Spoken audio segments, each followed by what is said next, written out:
industry, company size, and things along those lines. Just simple messaging that speaks to them and their pain points, because someone from an enterprise company is going to have a different challenge than someone from an SMB. And adding language that just speaks to that at a high level that's turnkey can easily do that. And that could go a long way. And then Talia, to your point too, without using tools, a simple quiz too, of just asking some of these questions up front. And the beauty of that is it's not creepy because you're being transparent how you got that information. They're going to resonate with whatever comes next because they offered that information as opposed to the other way around. So that is a great way to get around any creepiness, but to go deep in a personalized experience for all.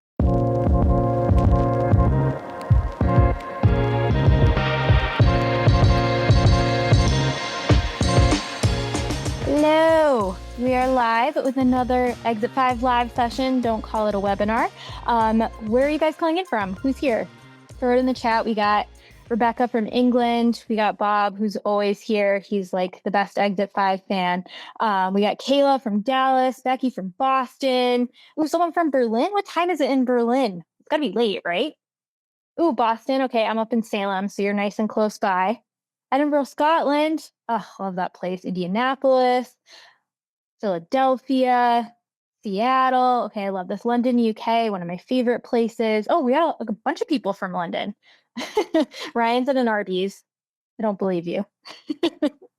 Oh, someone from Nigeria? Wow. Okay, yeah, we got a lot of people in. All right, I'm awesome. Well, if you haven't been here before, here's like a little quick spiel about what we're doing today. We have brought on 3 absolute experts on website optimization. I'm going to get to them in just a minute. But what we're going to do is we're going to bring them on. We're going to have a couple of questions on discussion on website optimization. So what makes a website really good these days? We're going to get into what should you be testing on your website right now? What some of the biggest mistakes are. I would love for you guys to throw any questions you have in the chat or the Q&A tab too. We make this interactive. It's a fun, don't say webinar, live session. And then after we chat a little bit about some best practices, what's going on today, what our experts think, we're going to do a few live teardowns. So we had some very brave people submit their websites as live examples that we could use.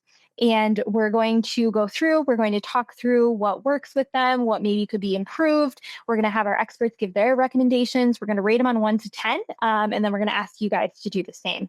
So I'm very excited. So on to our experts today. We have 3, and we're doing this webinar. Sorry, guys. I said webinar. I broke my own rule. We have Guy Leaf. He is the chief evangelist at Webflow, which is awesome. We use Webflow at Exit 5. That's what our site is built on. I love Webflow. I wish I knew it a little better. Dale, what time does the mantle start? Dave had a great April Fool's Day post today where we're having a mantle. But this is not a mantle because we also have Talia Wolf, who is a member of the Exit 5 community. She's been on our podcast. She is the CEO and founder of Get Uplift, and she's an absolute expert in conversion rate optimization.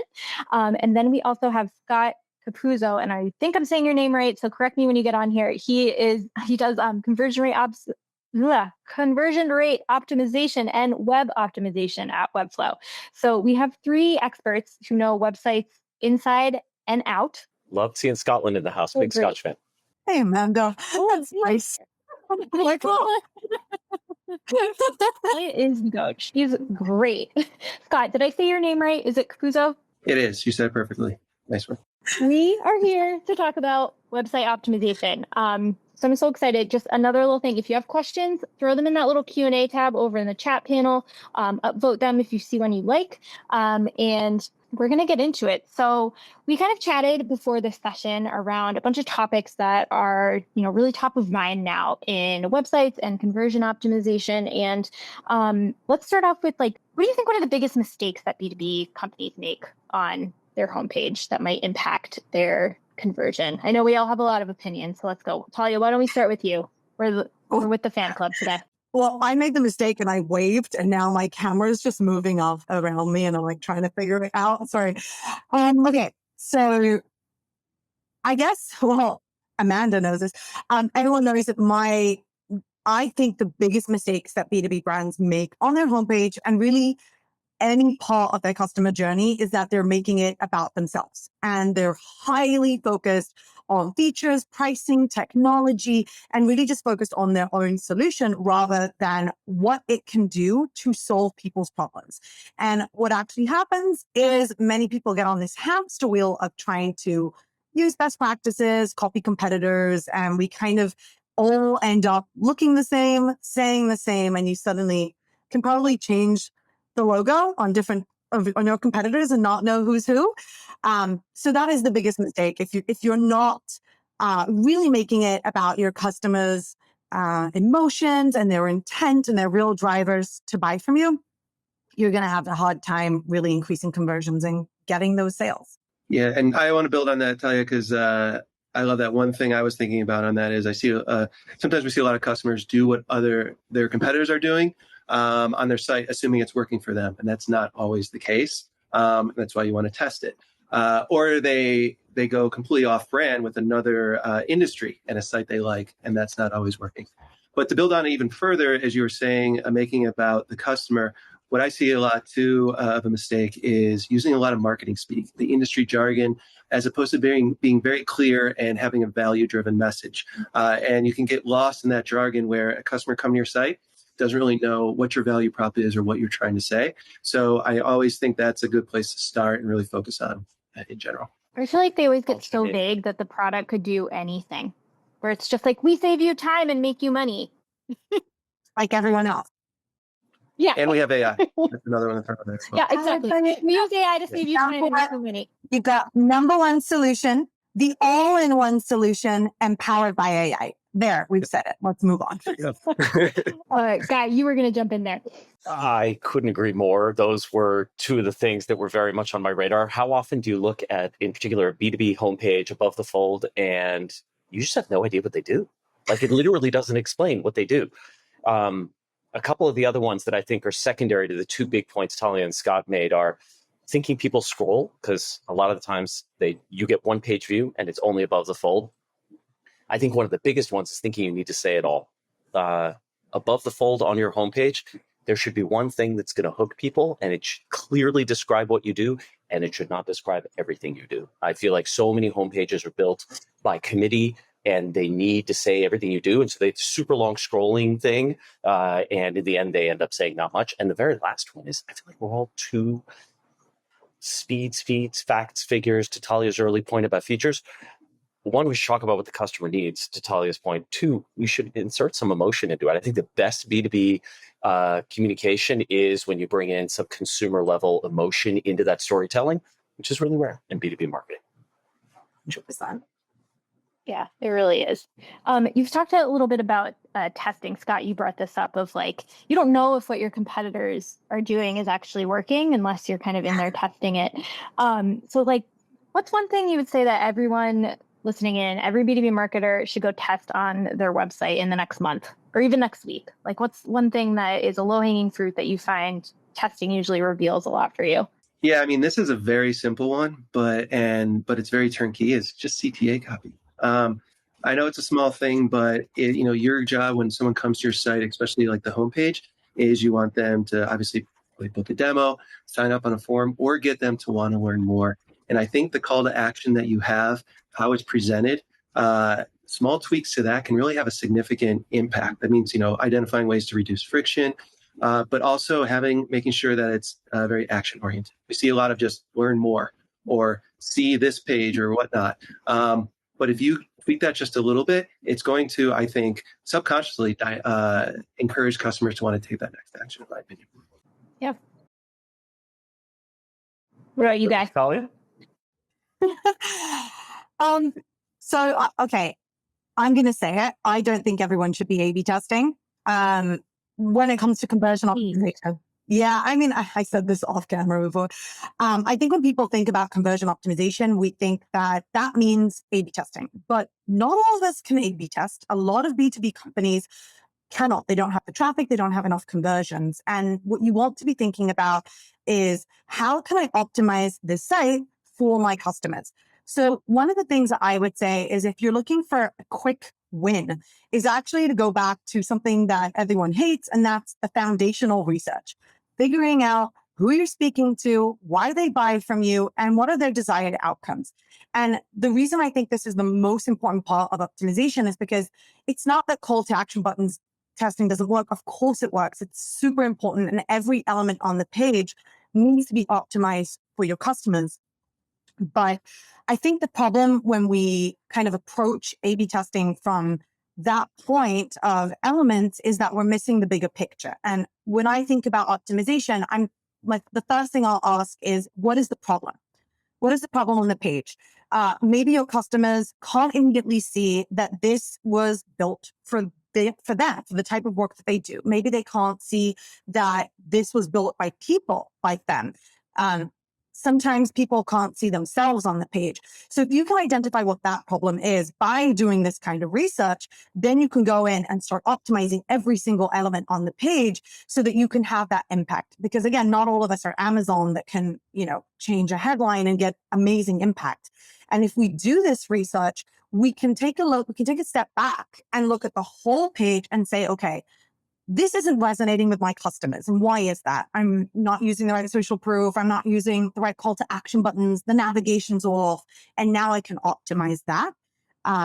So I know that's a kind of a long winding road of saying, well, do research, but it really is the most important and key part of conversion optimization, in my opinion. Talia, as someone who co-founded and CEO'd a testing and personalization company, I totally agree that not everybody should be doing A/B testing. I mean, when you're getting like 100 visitors a month, you should be doing a couple of things. One is intuition-driven marketing. That intuition is driven by engaging with your customers, walking a day in their shoes. Elizabeth in the chat said, go talk to a handful of customers. That'll get you a lot more than running an A/B test when you've got 100 or 1,000 a month.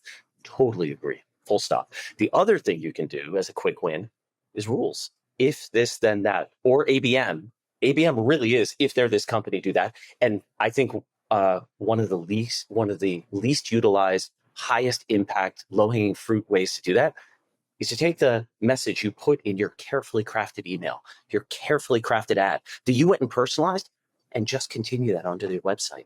Whatever the landing page or the homepage is, just take that same messaging, put it in the headline. It's as simple as text. If you can go further, sure, go further, optimize the whole journey on it. But just that little bit, we all spend so much time tailoring those things, and then somebody gets to our website and we forget all of it. That little bit is easy to do no matter how little traffic you have. Awesome. Any other thoughts on testing? We had some good questions in the channel around volume, because like B2B, it can be a little smaller. So like what kind of, obviously it's not a hard or fast rule, but what kind of volume do you see usually being good enough for an A/B test? In my humble opinion, it depends on a couple of things, as we all know, right? Are your ideas so-so, which 70 to 90% of them are? Are they really good or really bad? In which case you'll find out more quickly. And then just what do us as mere mortals, what can we handle, right? Some businesses are used to, hey, it took 2 months and that's okay. And others are like, wait, it took 2 hours. That's not okay to the Google point earlier. And so really it is that trade-off. I would go look at standard A/B testing calculator, see how much traffic you get, and then say, what works for the cycle in my business? 1, 2, then think, how can I parallelize this? Can I do several of these at once? And third, there are kinds of machine learning out there that will let you reach statistical significance sooner, gain more learning sooner, and really then go look to those to slice up the results so that you can extract more learning from every single impression. Are the places my head goes. I don't know, Talia and Scott, if your heads go somewhere else. Scott? Yeah, I'll just go. Oh, go ahead, Talia. No, I was referring to.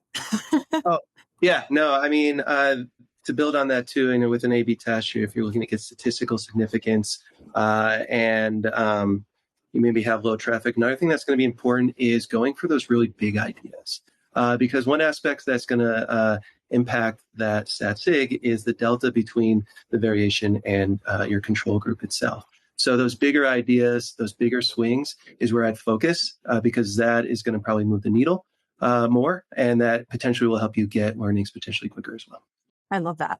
And here's what I would add. So you can look at like generic numbers. So I don't really usually look at traffic, but more about conversions. So the generic numbers would be, well, you need to have at least 150 conversions per variation. That means you need 300 trial signups a month. Let's say that you're trying to get free trials or sales or book a demo, just like a generic number. But the reason I'm saying it's generic is because there are other ways for you to test. If you don't have that amount of people coming and converting, what you can do is test stuff in your ads and your email. Email is a great place to test stuff. And what I love about that is that you can start by testing subject lines or even deciding, okay, I know that this is the biggest pain that my prospect is feeling right now before converting. I'm going to write 2 emails and I'm going to send it out to my nurture list. And I'm going to see how people respond. Maybe they convert, maybe they sign up, maybe they just click on an email. That way, you kind of start getting indication to what they care about, and you can start creating that content on your website. Will it be statistically significant? No, but it's a great indication and a great way to start doing these little tests without feeling that, oh, I don't have the big numbers that, the big brands have. Giselle had a really good question in the chat. Like, what do you consider a good conversion rate for a B2B page? I know this probably varies across like homepage and landing page and different pages, but let's get into that a little bit. What do you guys think? Everyone's like, it depends. No. I'm going to make a t-shirt that says... You know what? A good conversion rate is one that's better than the one you had yesterday. Oh. That's really the game we're playing. It is not relative to others. Now, if your conversion rate site-wide for the thing you care about is 0.1%, all right, you almost certainly have room to grow. And if it's like multiple single-digit percent, like 3, 4, 5%, you're almost certainly doing great. But like to say that, good is 0.5%, 1%, 2%, 2.5%, like it depends, is my opinion. And really the game you're playing is, can I be better than I was yesterday? Oh, sorry, go ahead. No, I was inviting you. Talia, Scott. Yeah. I was just going to say, if we have Amanda in chat, if she's still here, I'll take a page, out of her book and Rand's book, which is basically zero-click marketing. One of the things, I was just in Munich at a conference, and one of the things that Rand said, and I just love Rand Fishkin, and I just love, and I think, Amanda, you've said this multiple times, is as long as the number keeps going up, you're in the right trajectory, right? So right at the end of the day, it's hard to measure a lot of things. People are coming in from different ways. If you look at paid, if you look at organic, you look at email, you look at all sorts of things that no one tells you what they are. And you don't really know what's going on because data is problematic, to say the least. So I think as long as you keep seeing that number going up, okay, whatever I'm doing right now, that's working. Let's keep it. Let's keep going. Not working. Okay, let's start optimizing. Let's start adding some stuff. Let's do more campaigns and see how everything is working without the specific attribution and the specific numbers, but just seeing that kind of, the graph going up, I guess. Yeah, I would agree with that. The only thing I would say to add is, understanding what is the percent increase that is right for the business for you. And that's going to go to the research and understanding it. Of course, a 3% increase, and I'm making that up randomly, for a very small conversion rate is pretty significant, but that could be pretty small in general for a very large company or a high traffic site. So that percent increase is also going to, I hate to say it, but depend on the business itself and the site itself as well. I love the it depends answer because it really does for everything in marketing. Danielle, forgive me. One other thing I'll add is go for it. Also depends on what you mean, right? Like if your conversion is newsletter sign up, that level of commitment is much smaller than purchase, and ask for demos in between. And so what might be, you should expect your newsletter sign up to have a higher conversion rate than your demo request, which should be higher than your purchase. Right. And then you've also got the difference between general conversion rate, but conversions. I'm not going to use conversion rate. I'm not going to get into that term today. But okay, you've got the general conversions, but then you've got ICP conversions, and those matter more. So, we recently ran an A/B test for one of our clients in their homepage their website navigation. And what we saw is that there was a huge increase in signups, but there was a 6% increase in ICP signups. And that was brilliant for us because we knew that we were getting more and more of the right people in there. So there's always a lot of different ways that you could look at the data. And at the end of the day, you just want to make sure you've got the right people. So sorry, Giselle, you're getting very it depends kind of answer. I want to add to that too, because going back to that if you have take a tour versus talk to sales, you're going to get a different conversion rate. Take a tour is a much lower barrier to entry in that aspect. But then you want to look in the back end, like how does that lead to an actual sale, and so on. So if your end goal is conversion rates, then yeah, use a lower barrier to entry type of CTA in that regard. But if you're trying to drive an actual sale, then you got to balance the two in that aspect as well. So I think keep in mind as we go down this theme of it depends, of course. Yeah. Let's talk about. We're going to be able to look at the word ICP the same again after Sagan's comment there. Yeah. Thought it had something to do with insane clowns. That's awesome. Absolutely awesome. Insane clown posse or ideal customer profile. You never know. I'm sensing a t-shirt. Let's talk CTAs for a minute. We've kind of like touched on them around, different types of copy. And we had another question in the chat around like how many, the kind of differentiation between ones that you have on your site. Like you could have get a demo, learn more, which is not great. And also this balance of like, we like the action focus, but sometimes I feel like as marketers, we get in that like creative versus clarity issue where we're like, it's not clear what pushing this button is going to do. Is it going to like send an email? Am I signing up for something? Am I watching a video? Am I downloading a document? So kind of what is your perspective on what makes like a really high performing CTA and, one that's probably going to get ignored? I'll take a crack. I think a couple of things.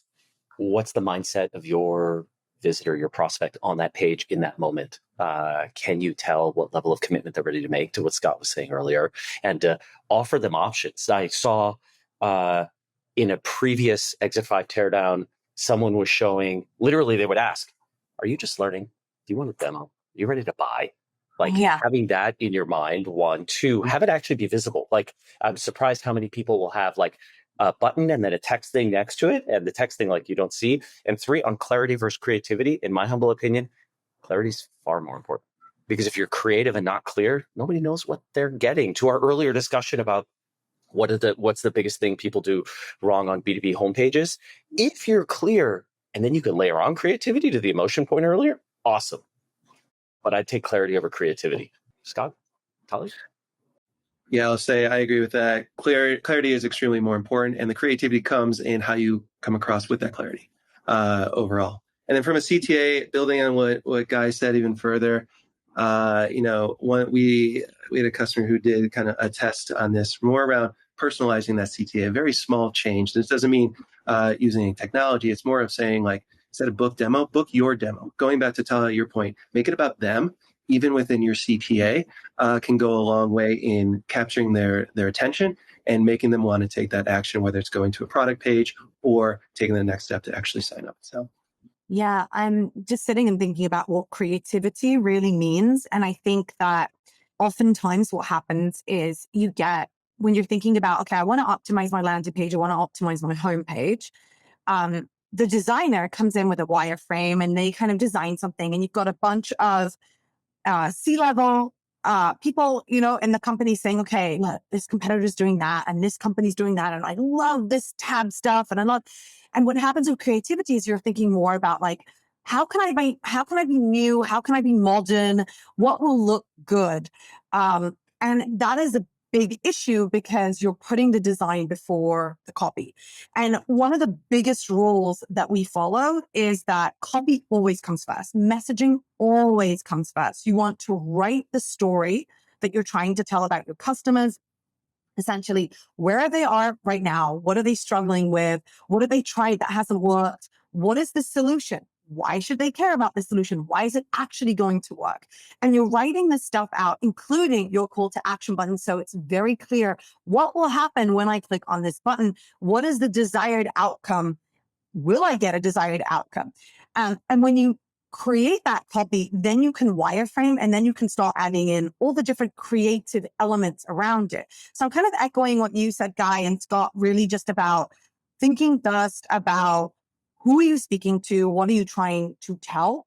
And really in high converting pages, you need to think about the messaging, design amplifying your message, and UX making it easy to get the result that they're looking for. So the button should be so clear. When I click on this, I'm going to get this result. now I finally won't feel X, or people will love me because I will be the go-to person, whatever that is for you. But I think, first messaging, designed to amplify it, and then UX. Yeah, I think Sharon in the chat highlighted they aren't necessarily mutually exclusive, and I couldn't agree more in that aspect. They complement each other and work together. Exactly. It's a good way of putting it. All right, let's do one more question before we get into the teardowns. I think this is a good one. Personalization. What is your take on it? When does it actually enhance the experience? When does it go too far? When do we kind of think it's something we need to do as marketers and we take it way too far, even though, we're not the Googles, it's not getting billions of views a day. And what kind of personalization should we be doing? How should we be thinking of that? Who wants to dig in first? Guy, I see you have thoughts. Totally. In my humble opinion, personalization almost always enhances the experience because, or if it is done with the intent of meeting the prospect where they are in the journey, right? They to give them the thing they need that is actually valuable. To Talia's point a minute ago, that it's clear that's what it's going to do for them. To Scott's point earlier, that it's in their self-interest. Great. That's all that is truly value add. In my humble opinion, it becomes too much, too creepy when you use something that's overtly individually personal, but you don't have the right to know that. So if I put welcome Coca-Cola on the homepage because I did reverse IP lookup, or welcome Talia because I did some other thing, that societally I think is creepy and probably will be for a long time. I think societally we've gotten a lot more comfortable with, I got an email to me. I'm a Coca-Cola employee, and then it welcomed me as Coca-Cola because I clicked on my Coca-Cola email to the site. Okay, that's okay. Roll back the clock a while. Maybe that was not okay. I think we all are comfortable with that now. And so, in my opinion, that's why I think if you personalize by industry, or personalize by use case, or personalize by SMB mid-market enterprise, it's almost always safe. Because if you got it wrong, it's not the end of the world, and it's not creepy. It's serendipitous if you got it right. Or one last one, and then I'll turn it over. Logo farms. So many sites have them. I think they're great social proof. It's serendipity if you did reverse IP lookup and half the logos are the competitors, the same industry of the person showing up. That's awesome. If everyone was the competitor, now that's creepy, as an example. I would also, I want to add to that. And I'd say, I think when people think about personalization, we think about tools. What are the best tools that we can use to personalize the experience? But there's actually a lot of ways you can do it, not using tools, but just in the experience you're providing. So I mentioned the navigation test that we did previously, and that was really about, and actually, Guy, you also mentioned this before about that website teardown, where they asked you, where are you in the journey? Are you ready for this? Do you want to do this? Are you trying to learn? That is also a type of personalization. And what we did with the menu and the navigation is we essentially said, okay, this company is speaking to a very specific person that does a very specific job. And what we did is we personalized the menu, not so it says, oh, hi, Guy, but what it does is it says, look, we know you do client work. You work in an agency. Here's how other agencies use us. Here's the use cases. Here's some case studies. Here are the features for agencies and why they care about them. Here are the integrations we know that agencies care about. And when you do that, you are personalizing the experience without all the fluffy tools and the expensive tools that take 1,000,000 years to onboard and no one ever uses them except good morning, which drives me nuts. So I think ultimately when you're thinking about personalization, it is wonderful, but it doesn't have to be so hard to do. It just, again, goes back to, do I know who I'm speaking to? And how can I make the experience so clear that when they land on my homepage, they know where to go, where to get the information that they need, and what to click on? Yeah, I love that too. And then that goes to got to your point, industry, company size, and things along those lines. Just simple messaging that speaks to them and their pain points, because someone from an enterprise company is going to have a different challenge than someone from an SMB. And adding language that just speaks to that at a high level that's turnkey can easily do that. And that could go a long way. And then Talia, to your point too, without using tools, a simple quiz too of just asking some of these questions up front. And the beauty of that is, it's not creepy because you're being transparent how you got that information, where they're going to resonate with whatever comes next, because they they offered that information as opposed to the other way around. So that is a great way to get around any creepiness, but to go deep in a personalized experience for all. Yeah. And Scott, you and I know well a company called LaserAway, which publicly said, hey, they offer beauty services often using lasers. Like, oh, I don't like this spot, I want to get rid of it, I'll use a laser. Okay. On their site, they had a thing you would fill out to register for the service. They added steps to it. Typically a terrible idea, except those steps were, tell me more about the service you need. Folks gladly did it. Conversion rate went up because they thought they were going to get a better recommendation at the end. Scott, to your point. Exactly. And they're willing to do it. And we see this with form fills. If you add too many fields, you may lose them. But if you're showcasing the value that they get out of submitting certain information, then they may be more likely to give you more of that information. And then obviously you can use that to further personalize. So, yep, you're exactly right. Yeah. Amanda had a great point in the chat, Amanda Natividad, around she used to market to HR and benefits leaders. And instead of saying like, hi, Bob, hi, guys, she would say, hey there, overachiever. And I love that point because it's like speaking to their identity, like who they view themselves as. And I do this in our newsletter sometimes where I'm like, hey, like you're probably ambitious. Like you're not subscribing to this newsletter because you're a non-ambitious marketer to learn how to get better. And it always resonates really well. So I like that version of personalization too, which Talia, as you said, like comes down to knowing the person you're talking to. Danielle, can I add another example? Of course. We worked with this company called Stella & Dot that sold women's jewelry. And on their checkout page, we together tried everything, all the right stuff, all the things you would think about, cross-sell, upsell, drive more conversion, make it simpler. The single most effective thing they did after all of that, add the words, this looks great on you. I love that. Because it was in the mindset of the person there. It was aspirational. It was positive. It was complimenting, like the overachiever thing, right? It spoke to their audience, and nobody could have predicted that in advance, which is why we do the testing. Yeah. So one of the things I can speak to is that what we've identified is that specifically in B2B, there are two emotional clusters. So groups of emotions that people are motivated by. One is social image and one is self-image. Self-image is, how do I want to feel about myself after hiring a solution? More competent, more proud. Maybe I want to feel like I can do anything. Social image is about how I want others to think about me. I want them to think I'm the go-to. I want them to think that I deserve that promotion. I want them to think about how important I am for the organization.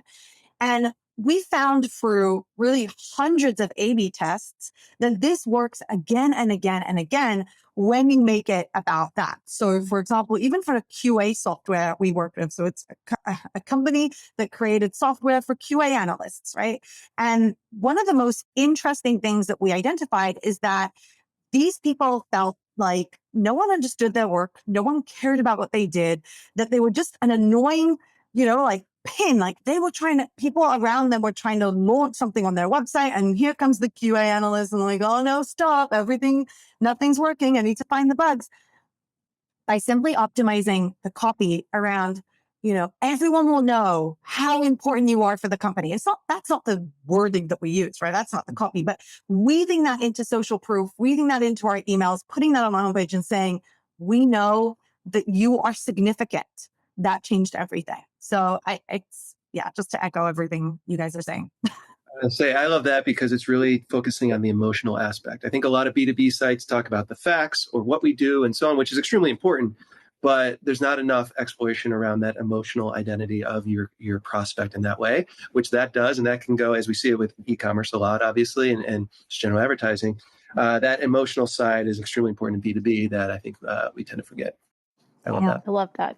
All right, cool. I'm going to drive us into the teardowns. What do you guys think? Should we get into those? Chat. Do it. Bam. Tell me. Do it. Yeah? Let's Should we do it. All right. They're going to say yes anyways. All right. Let me get this up here. All right, cool. So we have some fun examples today. I am excited.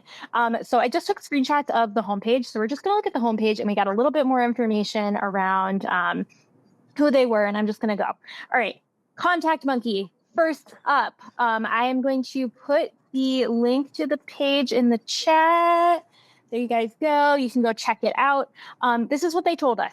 Target audience, internal communicators and organizations with more than 1,000 employees. So like, let's think big enterprises, industry agnostic, except government, which I think means that they don't probably sell to government. Probably a lot of red tape around that, I would imagine.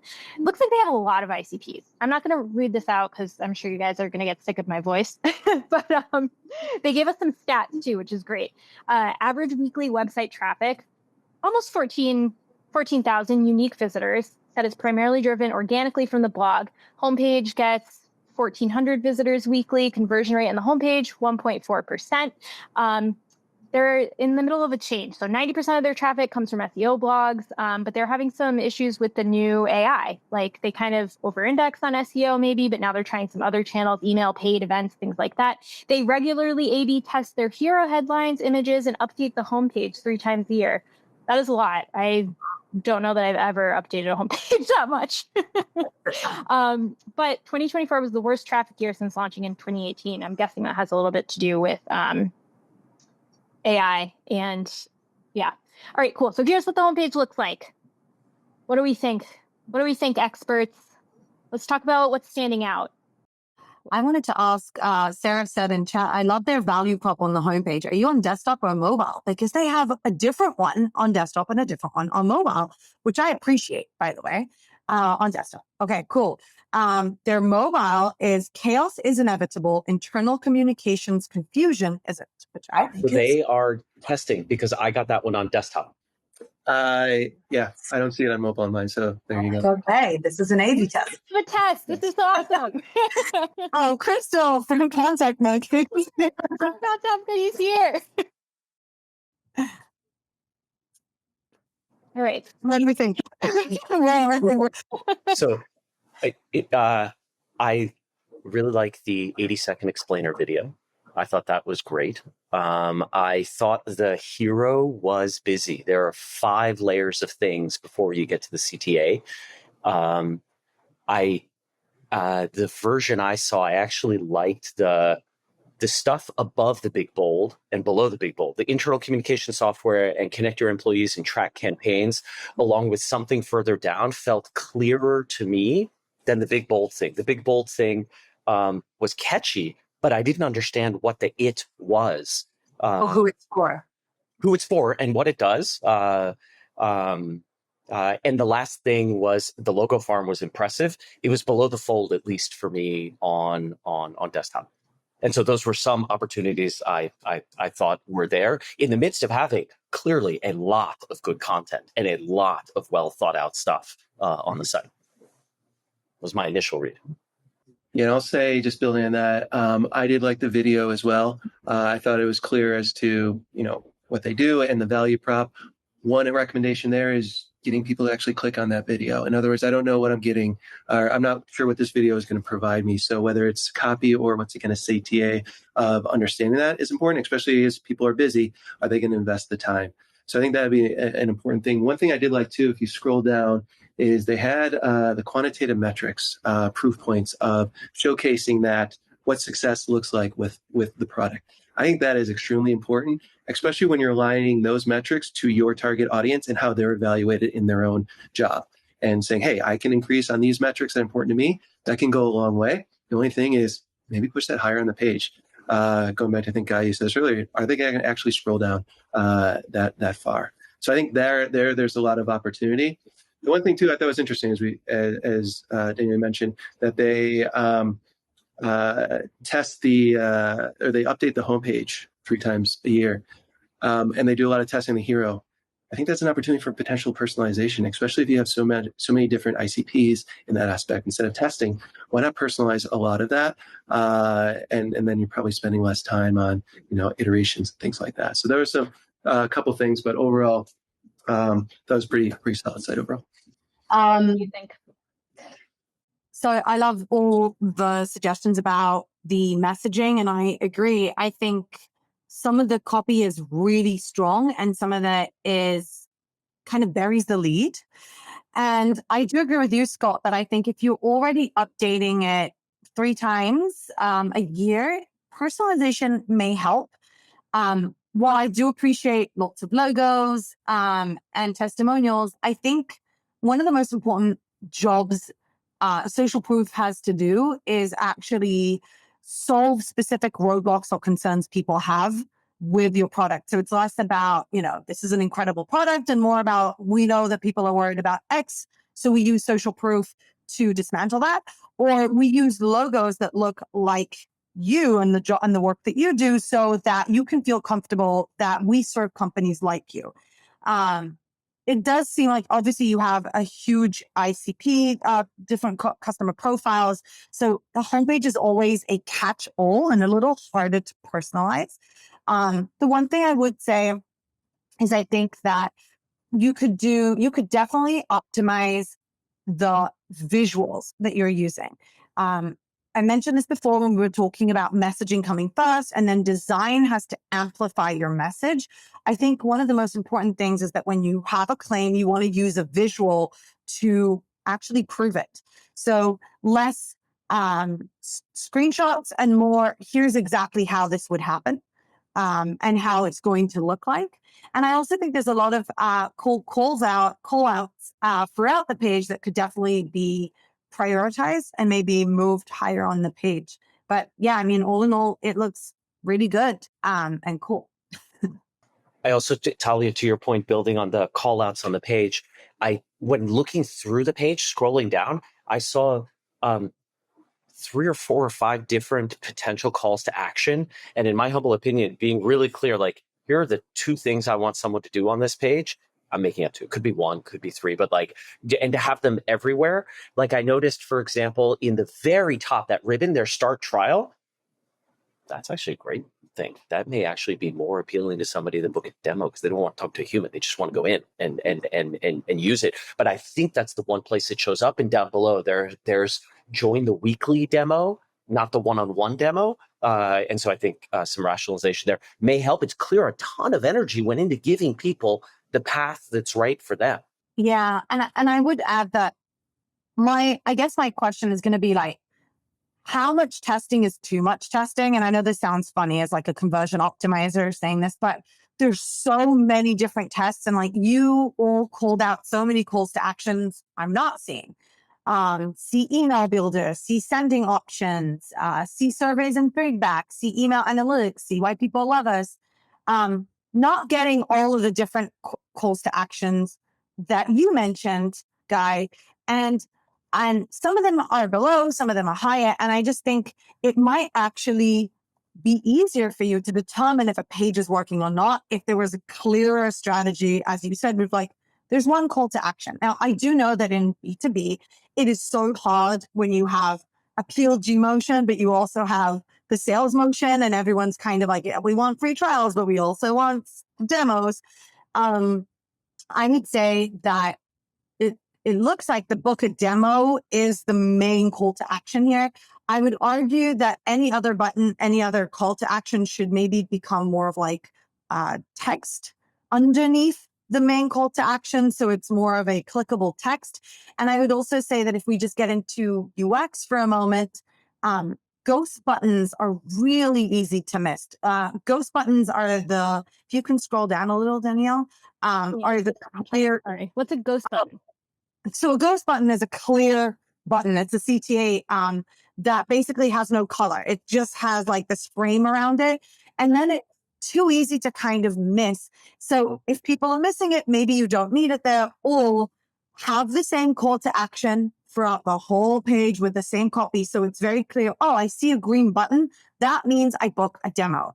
And underneath that, you could say, or see sending options or see email builder, so that you're always telling them to do the same thing, but under the button, you can always say read more. And I like that because then you can also track and see, okay, what's the content that people care about most? What should I prioritize on the page?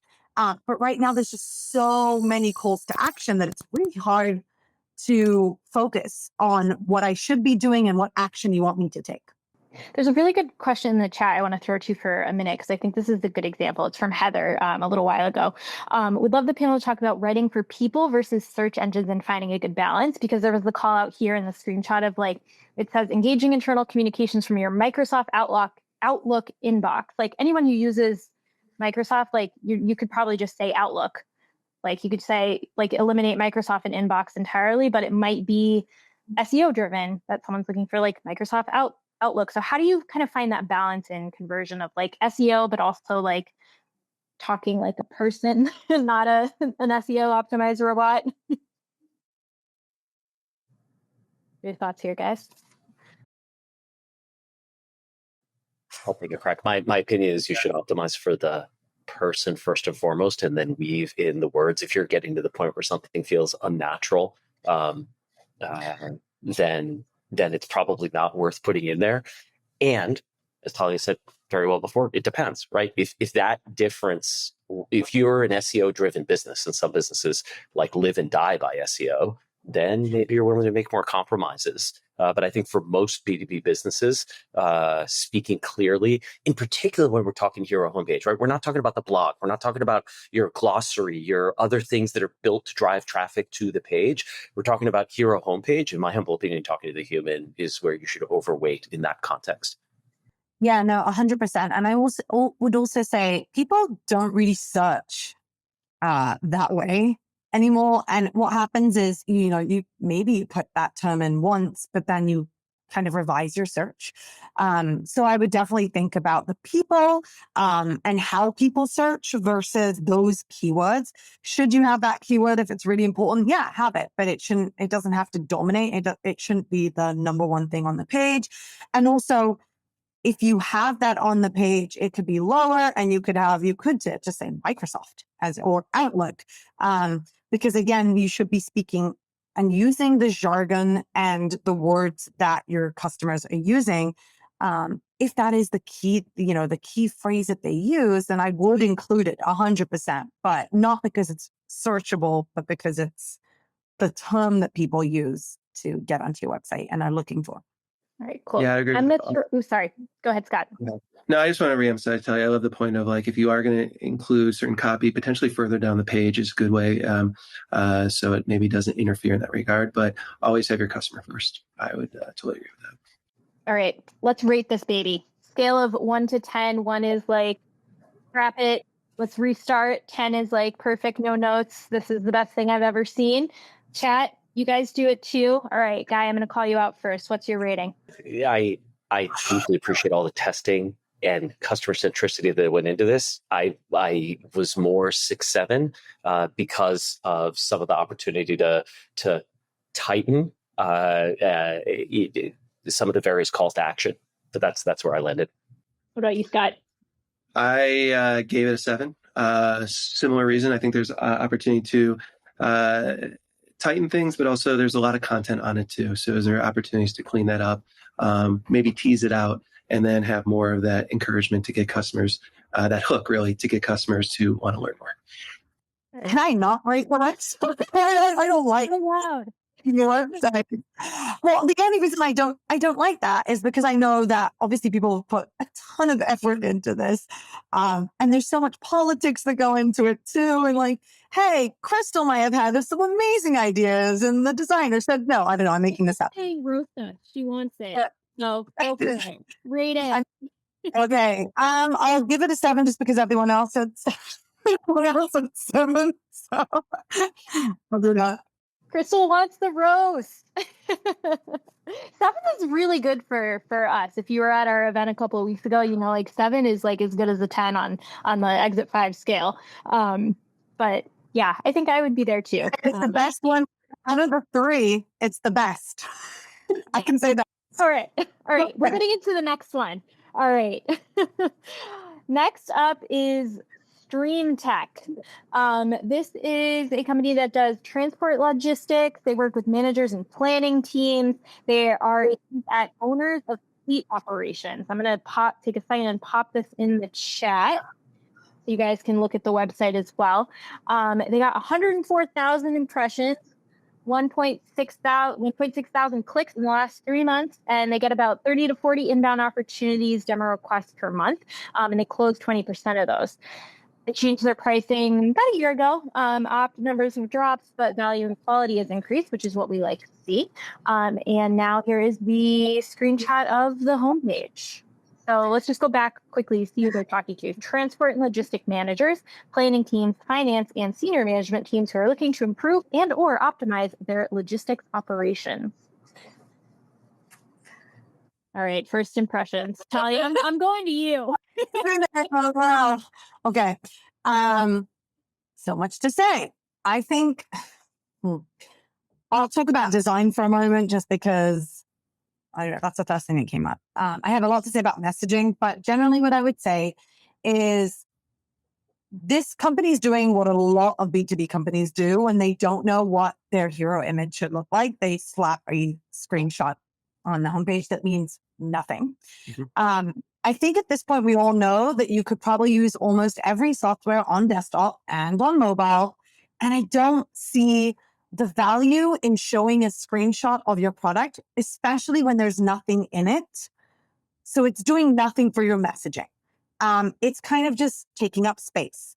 So I think when you don't know what visual to use, you shouldn't use a visual. You should start thinking about what are the images that I can use of people, or maybe a screenshot or a video that will amplify what I'm trying to say. However, as I mentioned regarding the messaging, we're also kind of more of a general theme here where it's not about the customer, it's about what you do. Streamlining your deliveries and collections doesn't really tell me who you're speaking to, what this is about. It could be so many things. This could be speaking to so many different types of companies. And again, when you look at the subhead, it's your features, real-time tracking, notifications, optimized route planning. So you're telling me what the product does. And here's what I will say to that, because most companies do this. So you're not alone. And this is not me roasting you for the sake of roasting you. What we found from doing a lot of user testing is that when people are shopping for a B2B product, they come to a website, they come for the search, and they open 3 different competitors, and they have a shopping list. They know what features they want. They know who it's going to serve. And once they've done that and they've looked at the pricing and they all check out and they're the same, and you all have the features, now they're looking for that emotional connection and the what's in it for me. And if you're not doing that on the website, especially in the hero section, people are just going to jump to the next tab. So all this stuff is important. It just doesn't belong in the hero section. And now I will let other people speak. I love it. I love it. I think at least, yeah, I would say you kind of summarized a lot in a more articulate way of what I was thinking the same way. The main thing is, like, at least from a copy perspective, it feels very formal and not very conversational to that point in general. Like, for instance, you have the sections and it just says key features or delivery success or user benefits. It's just a header that doesn't really add much value there. And the headers themselves are all just, what the product is, as opposed to that emotional connection, that pain point, the value that it provides, to make it more conversational. Where I think there's a lot of opportunity to improve there. The one section I did like that could be expanded out is if you scroll down, there's the why do people love Stream? Because here we are talking a little bit more about the customer itself. The only thing I would want to tweak that, instead of being why do people, if you're talking to C-suite, it's why will your team love Stream, and kind of use that type of language. That could be very valuable. But with these as well, it could be pretty generic. So this goes to potential including certain quantitative metrics or something on that to prove out the value so they can actually see it and have it be more tangible. But yeah, I think just overall, there's just opportunity to make it more, say, conversational, more personal. So I agree with what both of you said. It didn't strike me as harshly because I wondered if this audience is more serious.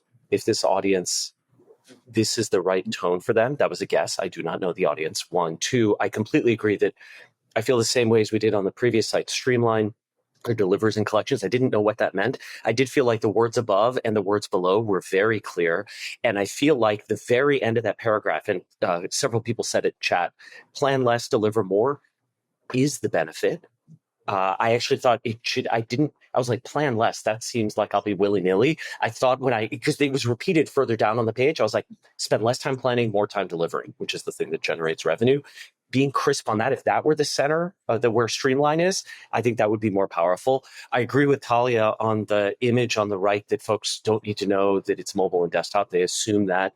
And that, the 60-second video, like maybe that would be really helpful. I would experiment. No, maybe it is looking at people rather than at the product. Maybe that would be better. I like that the logo farm was above the fold. And it's interesting. When I read the very small text about the logo farm, I was like, that is really clear. I understand this better. My opinion is the visual language is a bit dated. That's my opinion. That's like subjective. That may be spot on for this audience. And the CTA in the menu bar, I'm going to assume that actually takes you to a place where you can book it live and see the calendar. I think it's a great thing. It doesn't, which I just clicked on it. It goes to one of those forms, which I don't like because I think I'm going to a calendar. And someone else said this in the chat too. I think it was Heather. Sorry to interrupt you. No, I'm glad you did. And the last thing is, given the low traffic, I do think I think Scott brought this up last time on the last one, but like there is a real opportunity to go, ABM, assuming this world is not tens of thousands of companies, and or continue the messaging from your ad or email when people get to the page. I also wonder if you scroll the page and you see these people on the screenshots of the map, if that's like, if these people actually represent the customer, because I'm not sure that they do when you think about a fleet. I'm not sure that these are the people wearing what they're wearing, using computers the way they're using. I'm not sure that that's what you imagine when you... So to your point, Talia, I feel like I'll just say I've been guilty. I think many of us have been of like, that's what was available. And they put it on the right back, and to instead actually take real pictures of real customers, not as beautifully, perfectly made up, clothes not as perfect, not looking exactly the way that, right? It's not this staged photo, and putting those on top of the map. To your point, Talia, I think actually may help people be like, yeah, these are my people. They understand me. Yeah, I think, again, there's a lot, it's really hard to choose good images, and especially in B2B. And when you have a software and it's heavy and there's a lot of things you want to really explain, it makes it hard to know what images you should be choosing. But I do think that even when you are using stock photos, that there's a way to choose something that maybe resonates a little more than what we're seeing here, because it does the feel. I think it's part of the outdated part is that it feels stock imagey. But again, I do think that if we remember that people landing on this page know what features they're looking for, so they'll land on the homepage, they'll go to the features, they'll go to pricing, they'll see that it all checks, then they'll come back to the homepage, or they'll go to a different page, maybe product tour. They will be looking for the recognition of, who is this for? Is it for companies like mine? Is it for people that do the same work as I do? What is the outcome of this? And I agree. I think the plan less, deliver more is the value prop, but it gets buried. Agreed. And Danielle, I know we're at time. I just wanted to share one last thing. You can't see it from the screenshot, but playing with this site and the next one, I appreciated that Stream, the chatbot, appears without sound and only when your mouse is idle for a while. If you're moving around, it doesn't appear. I thought that was very thoughtful. The next site, I hate when the chatbot proactively shows up, makes noise, and then keeps doing that on every page, even after you turn it off. And then it like toggles the top too with like moving text. It was like new message. I hate that. Unsolicited. Yes. I find that very, it makes me leave. And when you have a lot of tabs open, you don't know where it's coming from, is the thing that makes me mad as well. So I agree with that. All right. We are at time, but do we want to do like a lightning round for the next one? Do you guys have time? My panelists, Talia, I know it's like midnight for you, and now you're a busy guy. Not midnight. It is late. But yeah, no, I have a few minutes for sure. Of course. All right. They took time to submit it. All right. Rapid fire, rate this one 1 to 10. Talia, you go first. I'm putting you in the hot seat to kick us off. 5. 5. All right. Scott, you go. I gave it a 7. 7, really? I'm 7 as well. I think it's got a lot of good ingredients, and I agree with the pitfalls Talia was describing. I think they're easy to tackle. Yeah. Wow. I'm at like a 4. All right. We're going to rapidly do one more. All right. This is CallTrackingMetrics. This is a lightning round, guys. So what we're going to do, we're going to go through, we're going to say 3 things we notice, and then we're going to rate it. So we're going to go rapid fire. All right. This is CallTrackingMetrics. They sell to marketing teams looking for attribution for phone calls and other call analysis. Typically a director or decision maker, paid strategist, paid managers researching. To do 20K sessions a month, about 30% are organic. Site-wide conversion is 1.2% with the key events, purchases, demo requests, sales, blah, blah, blah. There's no free option. Conversion rate excludes paid landing pages on subdomains. Last site design was in 2023, and the interactive demos are brand new. All right, cool. Let's go to the screenshot, and then I'm going to post that in the chat. All right, right away I see the headline and I'm like, this is what we were talking about, where it's like, unlock insights, drive revenue. Could be literally anything. Yeah. I'll also say that the use of the color blue is a little problematic on the page. It continues throughout the entire page. This is kind of a basic UX thing, but you really don't want to use the same color of the call to action throughout the page so many times to highlight so many things, because again, the call to action button gets drowned.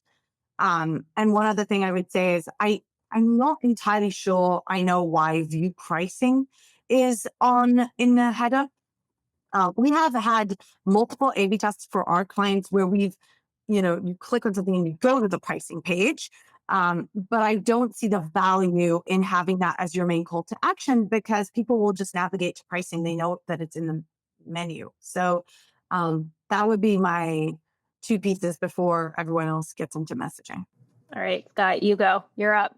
Yeah, I would say one thing I noticed is one of the call to actions on the product sections themselves. They're not actually oriented. It just has the product name, conversion intelligence, and whatnot, where it makes it hard to understand what's going to happen or why should I click onto that. And then it has launch Ask AI Tour. Not sure what that means. And that's the only place that it has that, which added a little confusion for me.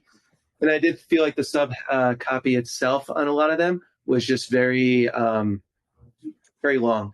But what I did like with them is, at least for some of them, they did start to get into the pain points or the anxiety. Don't lose sleep trying to figure out which ads are driving the most qualified leads.